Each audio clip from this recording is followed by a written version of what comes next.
Hi, welcome to One Step Closer 2. I'm your host, Chris, and this is your host, Bree. And today we're covering understanding your triggers. Understanding your triggers. Self-awareness helps you to identify the specific triggers and stressors that can exacerbate your mental or emotional challenges. Recognizing these triggers allow you to take a proactive step to avoid or manage them effectively. I'm gonna read that last part one more time. Just the last few words. Proactive steps to avoid or manage them effectively. A lot of people look at avoidance as a bad thing, but sometimes it's a good thing, especially if your trigger produces rage within you that make you want to harm others or even yourself. So sometimes you do need to avoid it altogether. Keep yourself out of those situations. And if you cannot keep yourself out of those situations, then you learn how to manage it, but you have to first realize that you've been triggered. So when it comes to things that I've noticed within myself that I had to identify as triggers, it comes from a relational standpoint. I can realize that I've started to treat this person as the original offender. I'll do cheating. How about that? In my marriage, my ex-husband cheated on me. I'm like, hey, we're going to talk about it. We're going to be real about it. You actually have feelings and emotions for this person. Like, we're not going to ignore it. We're going to be adults about it. Long story short, obviously, I called my ex-husband. We didn't make it through that situation. I was like, hey, it is what it is. So when it comes to cheating in future relationships, if I feel as though this person is being dishonest with me, it brings me back to whenever I was married. I'm treating you like this dude that wouldn't do those things, and I'm in your face telling you that my friend don't eat cheater's chicken. Girl. What she said, if you can't understand her, she in his face telling him that her friend doesn't eat cheater's chicken. I in fact wanted that chicken. But you know, I was gonna be on my friend's side and be like, that's right, you tell him, friend. But I really did want that chicken. It wasn't even cheater's chicken. It was just regular chicken. Once I calmed down from all of it, I realized that I'm treating you like my ex-husband. I went back and I apologized profusely. Once that happened, I realized that there were things inside of me that I had not healed from. I had to be a little more open with myself about where I stood and whether or not I was even ready to be in a relationship. Whenever it came to being open and vulnerable and loving and letting you know that I love you, I felt like that was a place for you to attack me, hurt me, break me down. Like, I did not like those feelings. And anytime I felt like you know that I like you for real, we couldn't have that. No. I don't like you or your dirty drawers.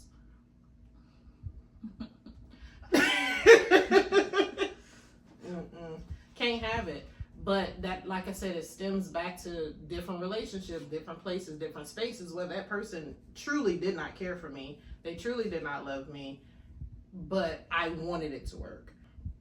Whenever it comes to relationship settings, one of the things I do to avoid being triggered and treating someone like someone else is I'll pray, of course. I talk it over with my friends to make sure that I'm not tripping, and I check flow to make sure, because that's normally when I'm tripping the most. Is it not? Yeah. She literally just was on my case. She was like, girl, talk to me next week. Yes. Talk to me next week. But then there's good triggers too. You know, think about where you were when you heard your favorite song. It's like once you hear that song again, it transforms you back into it. Might get canceled for this before we ever start, but R. Kelly Feeling on Your Booty was my jam. Don't cancel us, y'all. Don't cancel us. Please. We ain't even made it yet. I know, right? But hearing that song brings me back to when I was 18. I was at a anti-drug and drinking convention. I was with my friends. We were just all laughing, hanging out, having a good time. Like, it brings me back to there. When I hear older gospel songs like John P. Key and Vicki Winans and things of that nature. Hezekiah Walker. It brings me back to whenever I was coming up and my mom would play this music all the time. So there's good triggers and there's bad triggers. What about it don't trigger you to clean? No. You know how No. you know how your parents, they blast that gospel music on Saturday morning early. It don't trigger you to clean. That's a trauma. I be like, long, long, long, long, whoa, in my bed. But it's not gonna do that. But on another note, it reminds me, some of them have reminders. So when I was in Kuwait, the first time me and my ex-husband separated, it was, he went back stateside. I was still in Kuwait with the kids. Mm-hmm. He out living his best life. I'm out living a life. So it was, I Am God. That was my song that kept me rooted in God. I Am God by the Tri-City Singers. I will sing every word to it. Every single word. But I'm just saying, songs will link you to places. Things that happen in your life will have effect on your future relationships, even friendships. I think my song is I'm Still Standing by Monica. I'm still standing. I'm still standing. Y'all. What does that bring you? Where does it take me? Yes. So it's like when I'm feeling down and everything, I'm coming out of my depression and all of that, I'm still standing. Like, hey, this trial, this situation didn't cause me to fall. I'm still standing. I'm getting up. That's the song for me, y'all. That's equivalent to Loose the Shackles, Yolanda Adams. Yeah, so that's my song. Hey, y'all, if y'all got a song that helps y'all get up, you know, put it in the comments. Drop it in the comments. Let us know. We want to hear. Maybe we need. It might help us or somebody else, you know, or you might find your healing partner. Exactly. You never know. You never know. I've broken up with a lot of friends. Tried to get rid of her because I felt like she was getting too close to me. She started to get to know me a little bit too well, and I was like, I can't have that. Was that triggering for you? Yes. So let's go to my triggers. Understanding my triggers. It's abandonment. And she tried to abandon me. Why you pointing at me? Her, right here. She was stepping on my triggers, my trauma and triggers. This one right here. I should have ghosted her. She shouldn't have. It was right. She needed to let me know. But, yeah, y'all. So it was this time she decided, I was getting too close to her and I was young. So those were the reasons she decided to cut me off. And her sister was like, you should tell her that. And she told me, and I was like, I don't know how I feel about this, you know, because usually people ghost you. You don't never know the reason and all of that. And she telling me this, and I didn't feel like those were valid reasons. Like, she didn't state her, she didn't put no evidence to it. She didn't show her work. It was no valid reasons. She didn't respect my boundaries. Them not good boundaries to. I know, let's be honest, you're going to lose a good lifelong friend because of you not wanting to open up, or, you know, someone's getting too close. It wasn't even getting close to her in a bad way. It was getting close to her in a good way and all of that. Good to her. She was getting her walking papers from me. Whatever. So, you know, all of that. So she needed to show her work. I didn't feel like that was good, and I was like, so I hung on more. Because what you mean is just gonna let me go? Like, man, that's crazy. Like, what? But here I am years later. Yeah, like I said, I have triggers of abandonment. So a lot of my triggers, like she said, hers is relational. I guess mine can be relational too, but more of in my childhood, just not having the father figure in my life, you know, the lies of, oh, I'm gonna come get you, or I'm gonna be here, I'm gonna show up for you, and not having him show up gave me, you know, that sense of abandonment, not feeling like, and of course, as a child, like, you don't really understand. So for me, it's I'm not good enough. He has his other kids and he's in their life, but he's not in my life, so I must not be good enough, or he doesn't like me, and you know, all of these things. So at a young age, I got the sense of abandonment. So it's like that carried on into my adulthood, like all school, adulthood, just life in general, when getting friends, like I said, her trying to leave me, I'm already triggered because, hey, I didn't have these people in my life. The people that I thought loved me the most and cared about me, they've left me all in my life and everything. And I'm like, I try my best to hold on. I also learned just from feeling abandoned, it causes me to be in control. Like, be very controlling, because I feel like if I could control the narrative, I won't get hurt anymore. Or if I control this situation and I make it go this way, you can't hurt me with your words and all of this, because I didn't want to feel that. It caused me to be this person that I didn't even recognize, and that was unbearable for people. Wanting to hold on so tight that I'm strangling them. Now I'm love bombing them. That if I do everything perfect, that will make them stay. That'll make them not cheat. That will make them want to be around me all the time. That'll make them be my friend longer, or be in a relationship with me longer, because I feel like these are the things I would want for you to stay and do and all of that. So why would it not work for you? This obviously has to work, and it's unhealthy. It's unhealthy.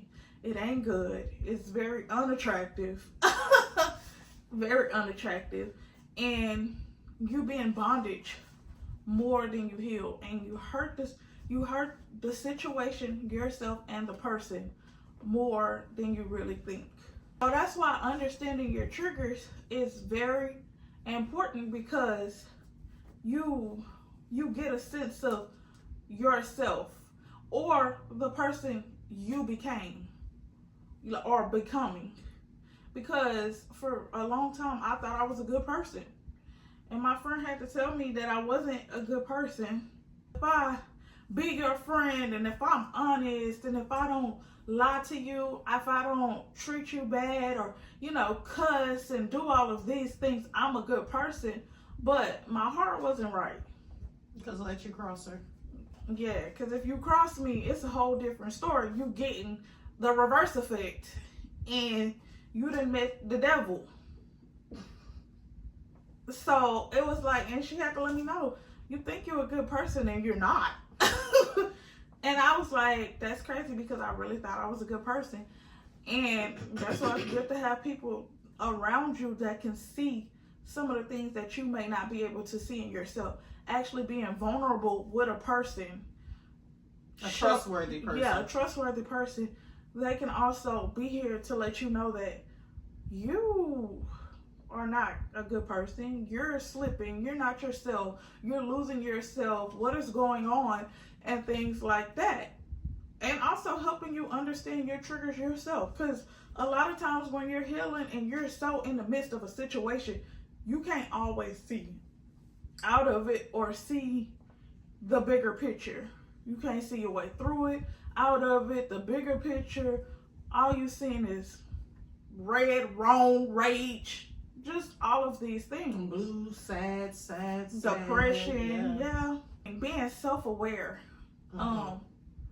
with who, just who you are, how you became, and who you're becoming. Yeah, like who you're becoming. Because like she said, you can get so caught up in self that you think that you can lie to yourself all the time. But not only good friends, but godly friends who can see further than you can see. But for me, for sure, it's matters of the heart. Because baby, next. She tore that card up. Every time. Every time. Without fail. And I'm right there picking it back up. And I do like this. Let me glue that back together. Here you go. I'll be mad. Super glued it. And this whenever she tell me, talk to her next week. Yeah. Triggers can be good things and there can be bad things. So you just kind of have to take a time. Anytime you feel like your heart has started to race, your lips should do this. What they said, not the first thought. Not the second. Throw that one away too. But that third thought, you can go. Then you can go, unless your heart's still beating fast.